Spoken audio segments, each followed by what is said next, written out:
The table at Wyverne Hall was 40 feet of black oak, and they had put her at the wrong end of it. Verity, Duchess of Wyverne, sat where the tallow candles burned. She could tell her place by the smell alone. At the far head of the table, near her husband, the candles were beeswax, clean, golden, steady as prayer. Down here, among the deaf old cousin and the curate and the land agent's silent wife, the candles were rendered mutton fat. They smoked, they stank, they guttered and wept gray tears down their own sides, and the light they gave was the color of a bruise. A great house told you exactly what it thought of you, and it did not need to say a word.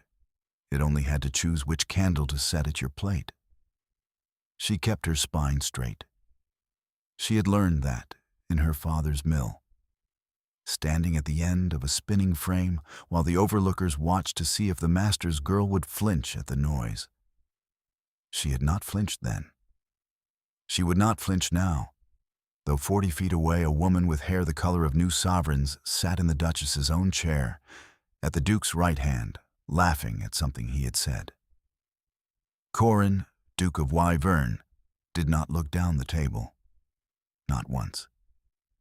His face in the good candlelight was carved and cold and handsome, and he gave the length of oak between them the same attention he gave the sea outside, which was to say, none, because it had always been there and always would be. The soup came to Verity last and half cold, on a plain white plate, while every other guest ate off the family's armorial service, blue and gold. The wyvern coiled in the center of the porcelain with its forked tongue out. Her plate had no wyvern. Her plate had nothing at all. Lady Honoria had seen to that, as Lady Honoria saw to everything. She ate her cold soup and let them believe she had nothing. She let them believe she was a spinner's daughter bought cheap to plug the holes in a sinking ship. Grateful for the title, grateful for the roof, grateful to be tolerated at the bottom of the table by people who would not have let her father through the servant's door. Under the table, in the pocket sewn into her petticoat, her fingers found the letter. Thick paper. A seal she had not yet broken, though her father had been 3 months in his grave. Open it when you are most alone, he had written on the outside, in the cramped hand of a man who had taught himself letters at 20. Not yet. She was not alone enough yet. But she remembered his voice, rough as carding wool, the last thing he had said to her before they took her south. Sit where they put you, Verity. Then let them find the reason to come to you. She lifted her cold soup, and she waited to be worth the walking to. To understand the foot of the table, you must go back 4 years, to the smell of a different fire, coal, and hot iron, and the wet earth reek of the River Kroll running black past the mills of Bolton. Josiah Greenhall had been born in a 2-room cottage and had died owning 1,100 spinning mules and a house with 40 windows, and he never once let anyone forget the cottage. He built his fortune out of Lancashire cotton in the years when cotton was king, when the machines his engineers designed could spin thread finer and faster than any hands in the history of the world. And the money came in like a spring tide and did not go out again. He was hard and shrewd, and chapel 3 times of a Sunday.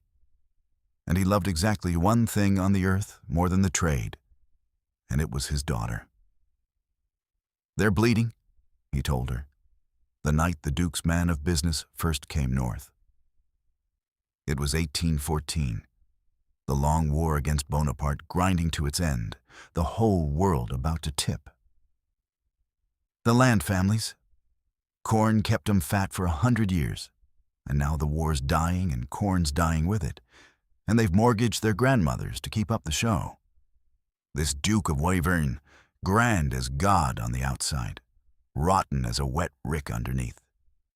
He's a note falling due at the Alnwick Bank he cannot pay, and a name I can buy for you. He wants my money. I want your babies called Your Grace." His hard face did something soft and terrible. "It's a poor bargain for you, love. But I'll not always be here to stand between you and the world, and a title's a wall nobody can pull down." He was wrong about the wall, but he was cunning about the money. Under the ordinary law of England, a wife owned nothing. The day she married, her fortune became her husband's, to spend or gamble as he pleased. Coverture, the lawyers called it. A wife covered by her husband until she vanished. Josiah had watched a dozen heiresses swallowed that way, and he would not have it for his girl. So he sent for Mr. Sowerby, his solicitor, a small dry Bolton man with ink under his nails, and together they built her a fortress out of paper. The great fortune was settled upon Verity to her separate use, tied up in a trust the Duke's hands could never reach, and locked with a device the equity courts had made for exactly such distrust, a restraint upon anticipation. She could not sell it. She could not sign it away, and her husband could not make her. Only the income came south each year, and even the income came at her word. The Duke had married a fortune he could not touch. He simply did not know it yet. 6 weeks after the wedding, Josiah Greenhall's heart stopped between one breath and the next, over a ledger. With his pen still in his hand, and Verity went to Wyverne alone, with a dead father's letter sewn into her skirts and a dead father's fortune sewn into the law, into a house 40 feet long and colder than the sea. She saw the theft in the 3rd month, and she said nothing, and a man died of it. That is the truth of Verity, and she never let herself forget it. She had risen before the servants all that first winter and learned the house from the scullery up. And because her father had given her a mill master's head for figures, she found the estate's old ledgers and read them by the stinking tallow light. It took her one evening to see it. Mr. Pallister, the steward, soft-spoken, well-liked, 19 years in his post, was bleeding Wyverne as surely as the sea bled the North Field. Rents booked at more than the tenants paid, the difference in his own pocket. Repairs charged for and never made. An old widower named Armstrong, on the high farm, racked to a figure the poor man could not meet in a wet year. She held the proof in her 2 hands, and she closed the book. Because to walk into her husband's study and lay it open, "I have been reading your accounts, and I have caught your steward, and I am cleverer than every man in this house," was to become, at a stroke, exactly the grasping, trade-bred creature they already believed her to be. She was so hungry to be let in. She told herself she would find a gentler way, a woman's way, that she would win her place first and mend the rest after. So she kept hoping, and she kept quiet. And in the black month after Christmas, Mr. Pallister turned old Armstrong off the high farm for arrears that were half invention. The old man would not go to the workhouse. He sheltered in a byre through a week of killing frost, and by Candlemas he was dead of the cold. And his granddaughter went for a scullery maid to a house 60 miles off. And Wyverne dined on, as though nothing at all had happened. Verity learned of it from the dairymaid, who wept telling it. She did not weep. She went out alone across the whinstone in the gray afternoon to where the byre stood. And she stood in the doorway, where an old man had frozen because a duchess had been too frightened of a sneer to open a book, and something in her set like cooling iron. Hoping is not harmless, she understood. It has a body. I let a man die so that strangers might like me. They still do not like me. And he is still dead. She never told a soul what she had seen in the ledgers. But she stopped believing that silence was the same as kindness. The Duke, meanwhile, did not know he was cruel, and that was the wound in him. He had been 11 when his father took him to the family crypt and made him lay his hand on his grandfather's coffin. "Everything above us stands on the name," the old Duke had said. "There is no disgrace but one, to let it fall." 10 years later, that same father lay dying of a rotted lung, the debt stacked to the study ceiling, and gripped his son's wrist with the last of his strength. Save it, however you must. Save the name. Corin had saved it the only way left to a bankrupt duke. He had married a spinner's money and despised himself for it every waking day. A man cannot easily hold himself in contempt and keep breathing. So he had learned to move the contempt across the table onto her. Every time he heard her plain northern vowels, he saw the price of the name wearing a woman's face. So he did not look at her. It was easier not to look. And so, for a whole year, 2 people carried heavy things down the length of the same table and never once met in the middle. Lady Honoria polished the Wyverne with her own hands, though there were 14 servants who might have done it. She trusted none of them with the crest. She had been beautiful once, in the hard, bright way of women raised to be currency. At 19, they married her to Viscount Ferrers. A good match, a wall of a name. And the Viscount had turned out a drunkard who gambled the Ferrers' land to gravel, and then, obligingly, broke his neck off a horse before he could gamble away her life as well. She came back to Wyverne at 29, a widow, childless, penniless in all but blood. And she did the one thing left to a clever woman with nowhere to go. She made herself indispensable. 19 years she had run the great house, held its crumbling dignity together with her 2 hands and her iron will. Wyverne was not hers. She had made it hers the only way she could. And then her brother, to save it, had brought in a woman who could take it away with a wedding ring. She did not hate Verity. She was not a small woman. She was a starving one. She looked at the spinner's daughter and saw the whole order she had bled for turned upside down. Birth made to kneel to money. The name she had polished handed to a girl who smelled of the mill.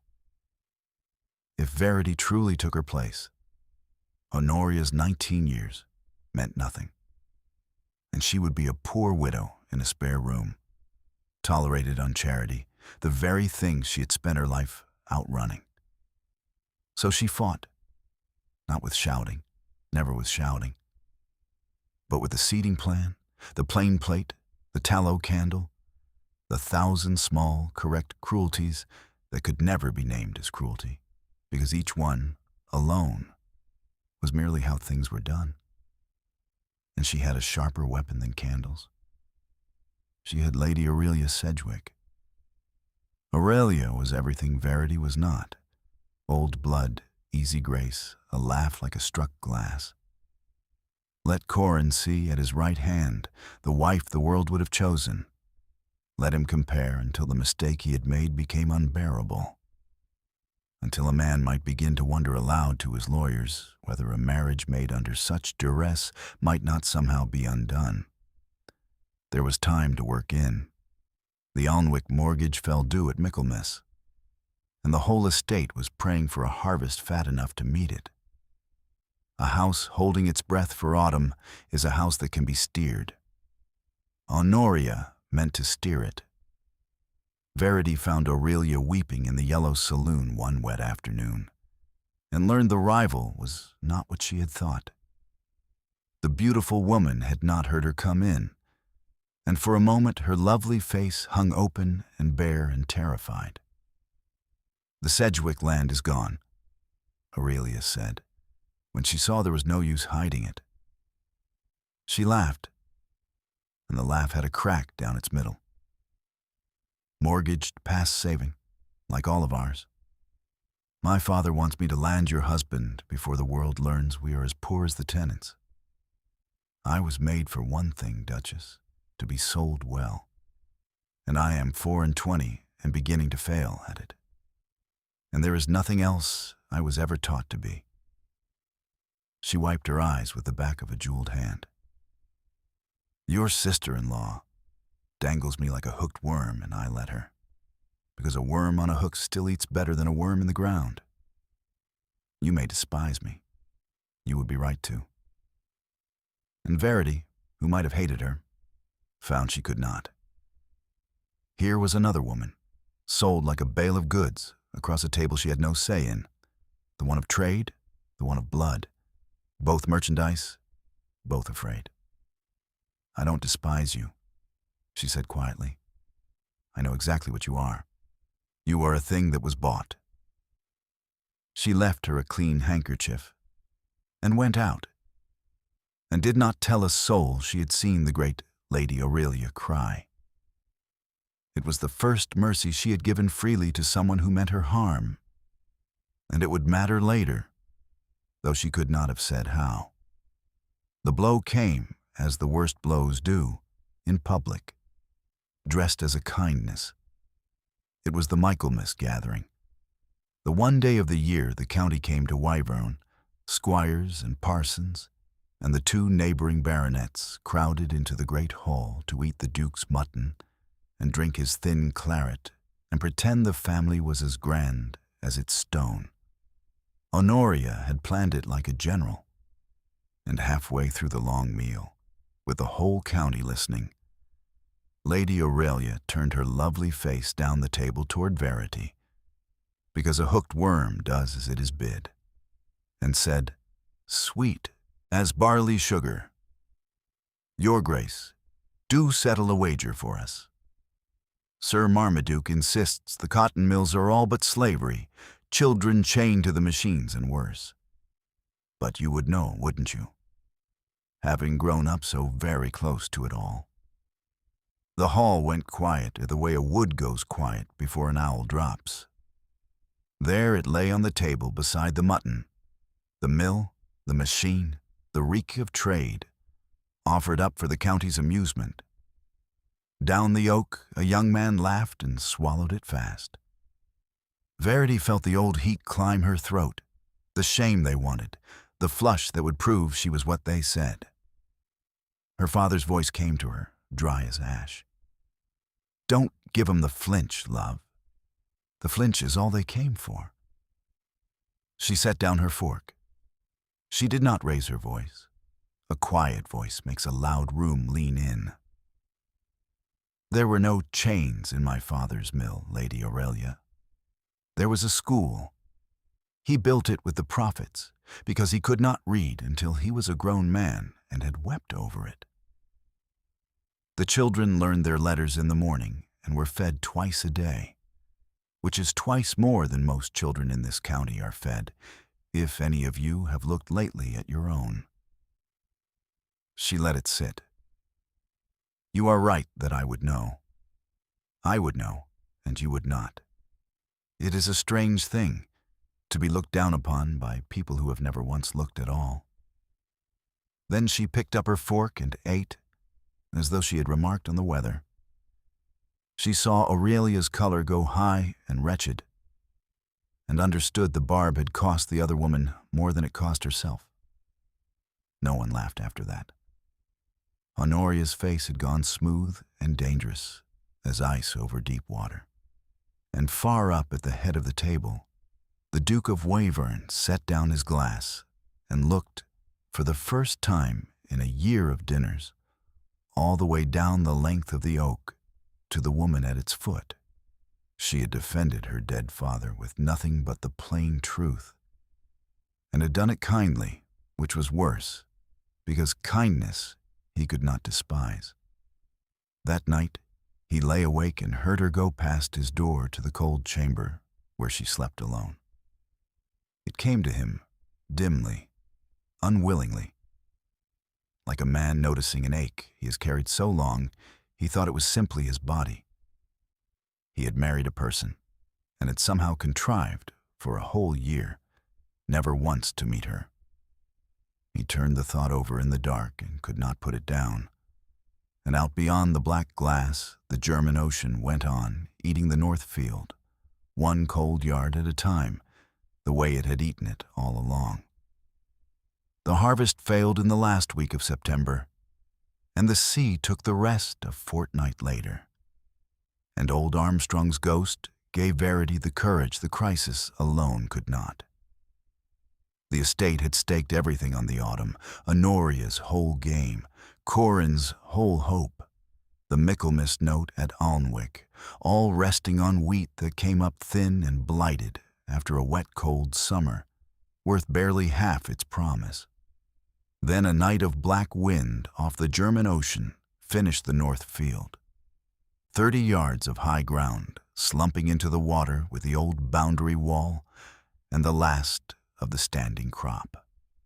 Corin stood on the crumbling edge at gray dawn and understood, with a cold that had nothing to do with the wind, that the note could not be met, the tenants could not pay, and the name his father had died charging him to save was going to fall on his watch.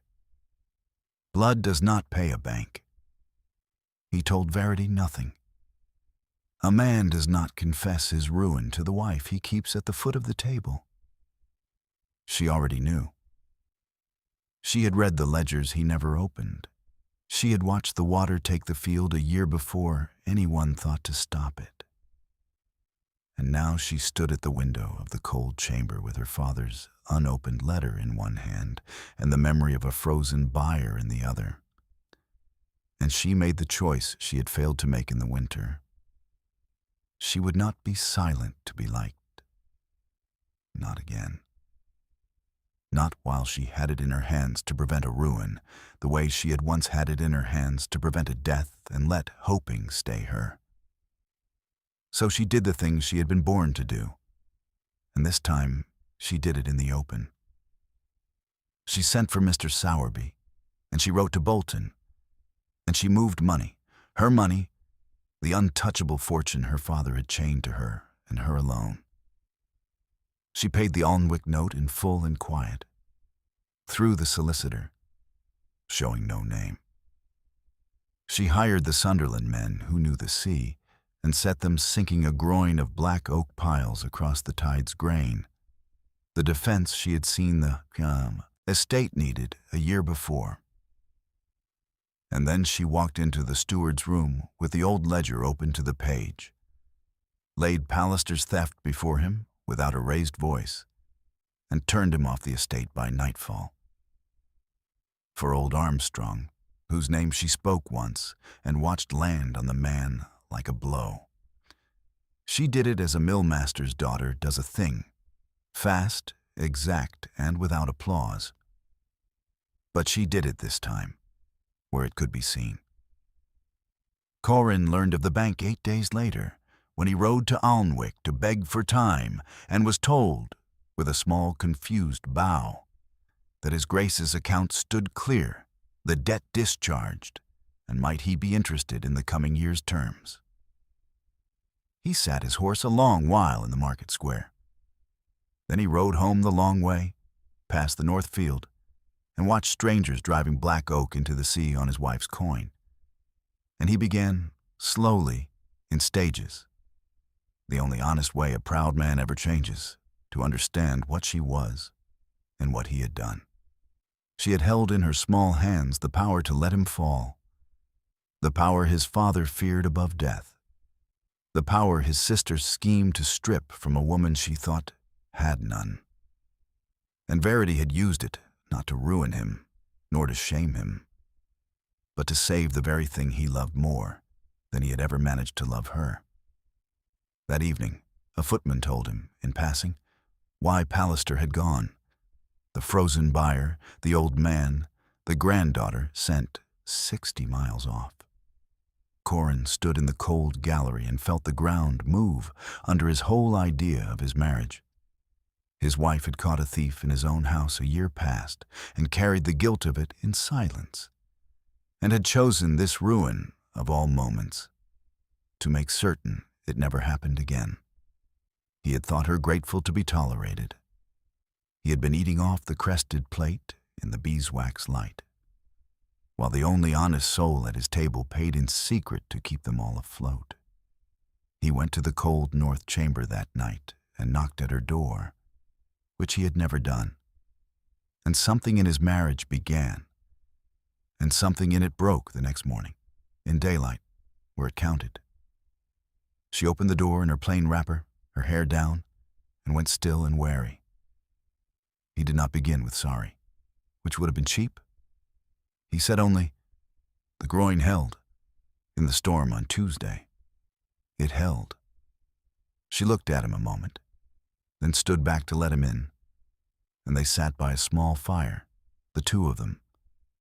And for the first time in their married lives, they simply talked about the sea and the field, and then, haltingly, about her father, the pen still in his dead hand, and the school where the children learned their letters. He told her about the crypt and the coffin and the word save. Two wounded people finding, late, that the other was real. She did not tell him about the buyer, but she watched his face as he began, at last, to see her, and she let herself, for one dangerous hour, hope again. The morning undid it. She came down to the breakfast room warm from the night before, and found Corin already there, and Honoria and a caller, the bishop's wife, arrived early, all eyes. And when Verity took the empty chair beside her husband, near the good light, Honoria said smoothly, "Her Grace prefers the lower end, I think," and looked at Corin. And Corin, who had held Verity's hand by firelight 8 hours before, who had wept nearly over a dead cottonmaster's pen, Corin did not look up from his plate. He let the small, cold current of the house carry her, as it always had, down to the foot of the room. It took him one breath. It took her the whole of her hope. She understood him then, completely. And the understanding was worse than the wound. Here was a man who could be warm in a dark room, behind a shut door where no one could see, and who, in the light, before his sister and a bishop's wife, would not spend a single coin of his pride to stand beside her. Private tenderness from a man publicly ashamed of you is the loneliest gift there is. It asks you to be grateful for crumbs and call it a feast. She had let a man freeze rather than risk a sneer once. She would not now let herself freeze by inches for a husband who loved her only where the candles were dim. That night she took out her father's sealed letter and turned it over and over. She did not open it yet. But she took the trunk down from the press, and she began quietly to fold her plainest gowns, because she had learned the shape of him at last. He would come to her only where it cost him nothing, and a love that costs nothing is not yet love. She would go home to Bolton, not to punish him. The estate could keep her money as long as it liked. She wanted no man ruined. She would simply stop waiting to be met and hold her head up the whole road north, the way her father had told her to. Honoria felt the ground shift, as clever women do, and gathered all her forces for one final blow, and built, without knowing it, the instrument of her own fall. She had seen her brother go to the north chamber. She had seen how he now looked down the length of the table when he thought no one watched. Her whole design was slipping, and a Corin who woke to his wife was a Corin who might come to love her. And then Honoria's 19 years and Aurelia's future and the entire proper order of the world were lost together. So she planned the grandest dinner Wyverne had seen in a generation. The Lord Lieutenant of the county, 2 earls, the bishop, Aurelia, in a new gown. A night, she told the household, to restore the family to its place. She drew the seating plan with her own hand and smiled as she drew it. The lieutenant at Corin's left, Aurelia at Corin's right in the Duchess's chair, and at the very foot of the 40 feet of oak, on the plain white plate, under the meanest tallow candle in the house, she wrote, Her Grace. She did not know about the trust. That was her ruin, and she had built it herself. She did not know that the woman she meant to drive from Wyverne was the only thing holding Wyverne out of the sea. That if Verity walked, the income walked with her. The Alnwick note came back, and the name Honoria had bled 19 years to keep would sink beneath the black water within the 12-month. She had spent her whole clever life guarding a house, and now, with all her skill, she was taking an axe to the one wall that held it up, because she had never once looked past the crest to the coin beneath. The night before the great dinner, Aurelia came to Verity's door. She stood in the passage with her painted courage gone and said, Lo, she means to break you tomorrow. In front of the lieutenant, the bishop, all of them. The barbs are chosen. I am to lead them. She swallowed. You left me a handkerchief once and asked nothing for it. I have been sold my whole life, and no one ever did that. So I am telling you, I will not lead them. I would rather starve well-born than earn my bread this way. It was not much, a frightened woman refusing once to be a weapon, but it was freely given, and Verity understood that the small mercy she had shown in the Yellow Saloon had come quietly back to her when she needed it most. And so, alone at last, Verity broke her father's seal. The hand was cramped and dear and dead. If you are reading this, love, then you are as alone as I feared, and I am sorry I could not spare you it. Hear me now. You are not poor, and you are not weak, and you are not at anyone's mercy, whatever the Graham folk have made you feel. You could break every one of them tomorrow, or keep them all, and either way the choosing is yours and no man's else. That's what the money was ever for, not so you'd be rich, but so you'd be free. And there, in her father's hand, was the sentence she had carried in her ears for 4 years. Sit where they put you, Verity, and let them find the reason to come to you. And if they never find it, if you sit at the foot of that table till you're gray, and they never once get up and walk to you, then they were never worth the table. And you come home to Bolton, and you hold your head up the whole road. You were always worth the walking to. Your loving father, Josiah Greenhall. She folded the letter and dried her face. She would go down to the great dinner one last time, and endure it with her head high, and give them one last chance to walk to her. And then, in the morning, whatever came, she would stop waiting. Because she already knew, at last, in her bones, not just in the letter, that she was worth it. The great hall of Wyverne blazed with 300 candles, and every one of them at the foot of the table was tallow.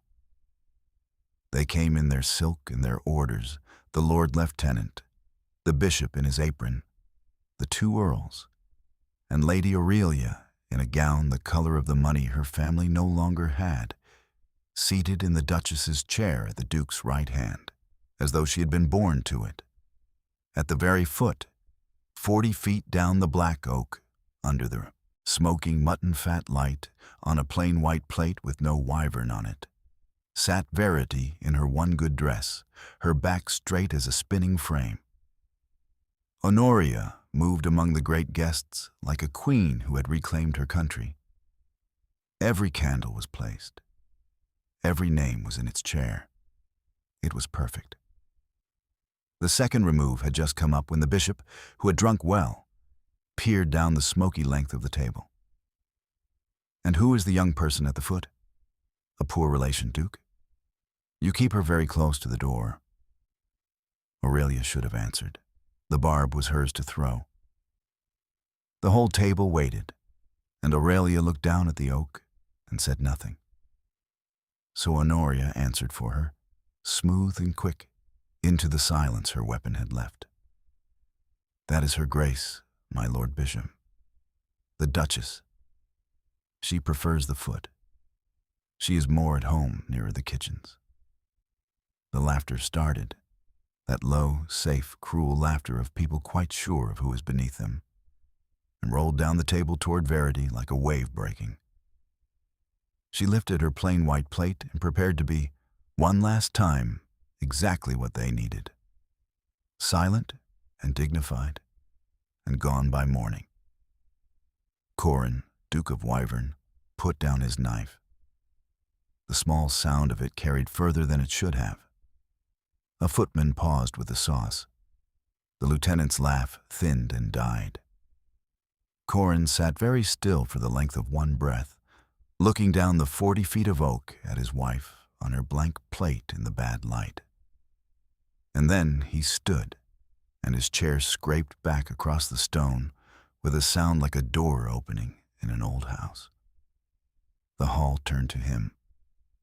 He reached down and took up his own plate, the finest in Wyverne, the great armorial plate with the wyvern glazed in gold at its heart, the very symbol of the name his father had died begging him to save.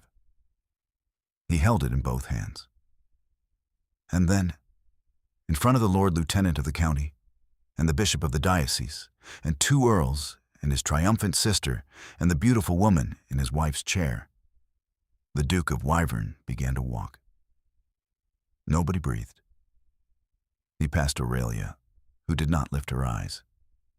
He passed the earls, and the bishop, whose mouth hung open above his apron.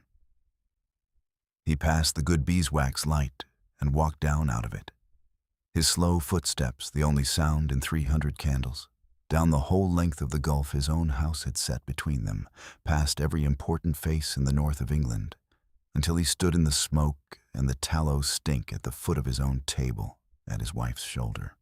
He set the golden-crested plate down beside her plain white one. The small clink of porcelain on porcelain was, in that silence, the loudest thing any of them had ever heard.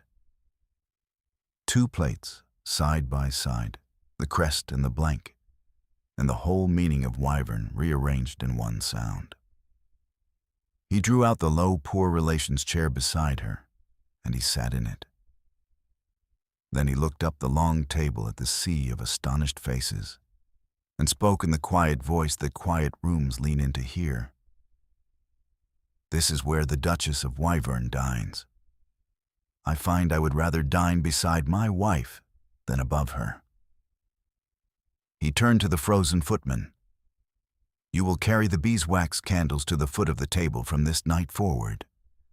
There has been an error in the lighting of this house for some time. It is corrected." Honoria stood at the head, with her hostess's smile cracking on her face, like ice in a thaw, and understood that she had lost.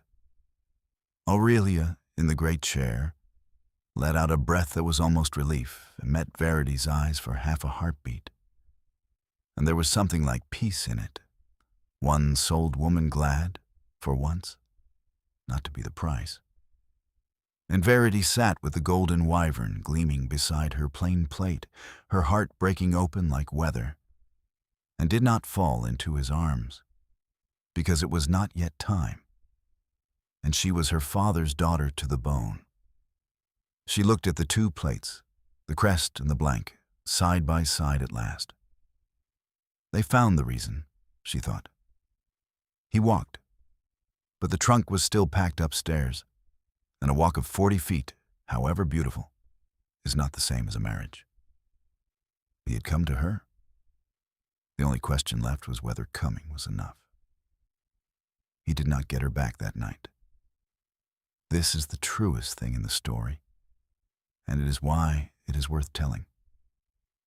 She let him sit beside her through the long, strange dinner, and was gracious, and the county went home with a tale that would outlive them all.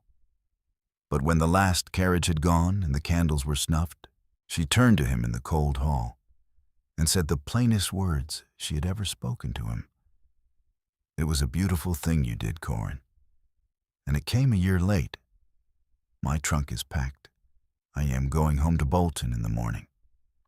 She watched the blow land and did not soften it, because she had softened everything for 4 years, and it had bought her a tallow candle and a frozen old man on her conscience. "You were kind to me tonight, before witnesses. But I was kind to everyone, in front of everyone, for 4 years. And it changed nothing until the sea took your field. I will not spend my life earning a place at my own table." Here Corin did the harder thing, the thing the plate had only begun. He did not beg, and he did not once mention the estate, or the tenants, or the note her money held at bay. "Then go," he said, "with my blessing and every shilling that is yours, and I will find another way to save this place, or let it drown, because I will not keep you the way I have kept you, paid for and ashamed. You were always free. Your father saw to it, and I was too proud to see. But if you should ever consider staying, I would not ask it for Wyverne. Wyverne can go under the sea, and I will stand on the roof and wave it down. I would ask you to stay for me, and I know I have not earned that, and I mean to spend the rest of my life earning it, at the foot of the table or anywhere else you will have me." It was the first thing he had ever offered her that was not already hers. She did not go to Bolton in the morning, nor did she stay that night the way the songs would have it, with a kiss and an ending. She stayed 1 more week and then a month, and let him earn it slowly, in daylight, before the servants and the county, which is the only place love is ever truly proved. And in that slow rebuilding, Honoria fell, exactly as such people fall, by the logic of her own hand. When Sowerby laid the trust before them all, she understood that the woman she had schemed a year to drive out was the only wall between Wyverne and the water, that had Verity gone, the name would have sunk within the 12-month, and Honoria's whole life's work with it. There was no punishment the story needed to invent. She had built it herself, then is brick by clever brick, and had to live inside it. She withdrew to the dower house, stripped of the keys. If Verity felt anything watching that proud gray figure go, it was not triumph, but pity, for a woman who had given her whole life to a house that never once loved her back, and had mistaken a fortress for a home. Verity sent her good coal that winter, and never said a word about it, because a person who has been cold understands the cold in others. Aurelia did not drown with the Sedgwick land. Verity saw to a quiet loan, on terms even a proud family could take. And within the year, Aurelia married a plain shipbuilder in Sunderland with more money than manners and, to everyone's surprise, seemed glad of it. Sold at last, she wrote to Verity, to a bidder of her own choosing, which she had begun to think was the only freedom her sort was ever offered. The two women, once set against each other across a table by people who owned them both, wrote to one another for the rest of their lives. A year on, Verity and Corin still dined at the foot of the table. By choice now, the two of them together, the beeswax candles warm and the sea held back by black oak, the Northfield green again over the place where an old man had frozen and a marriage had nearly died. The great chair at the head stood empty most nights. Sometimes, when it was only them, Verity would set his golden-crested plate beside her plain white one, the Wyverne and the blank, and think of a cramped, dead hand and a rough, dear voice. They had put her at the foot of the table and made her doubt her worth in tallow light, and she had never once flinched. She had held her father's fortune and her own dignity in her two small hands, and she had waited, not forever, only long enough, until the proudest man in the North rose from the head of his own table and carried his plate the whole length of it and came to her. She had always been worth the walking to. In the end, he found the reason, and he never again let her dine 1 inch below him for the rest of their long lives. The end.